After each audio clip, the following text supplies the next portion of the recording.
條題目就話一個衛星啦，佢嘅質量為 m 嘅細 m， 佢咧就沿住一個質量為大 m 嘅行星咧做一個圓周運動。咁佢個圓周嘅半徑咧就係 r 啦。跟住佢就問啦，以下邊一個參數咧，佢就可以影響佢嘅 angular velocity， 亦即係角速度啦，即係 omega 嘅。咁其實呢條題目都係典型嘅萬有引力同圓周運動結合嘅題目啦。咁其實咧，我哋只需要知道圓周運動嘅嗰條公式同埋呢個嘅萬有引力嘅公式就可以做到噶啦。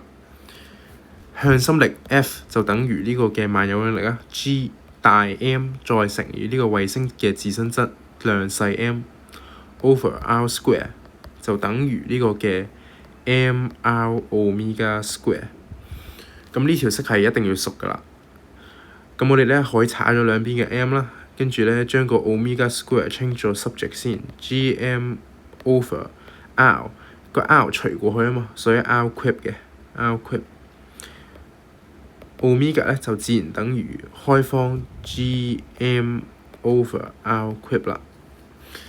咁究竟 omega 受邊個參數影響咧？首先細 r 啦，細 r 有嘅就係呢個，跟住 g 係一個 constant 啦，所以咧另外一個就係大 M 啦，所以咧。我哋只要揀1同埋3，一個細 m 咧，即係個衛星嘅自身質量咧係唔影響呢個嘅angular velocity 嘅，所以咧答案咧就係1同3啦。答案咧就係 C for cat，C for cat。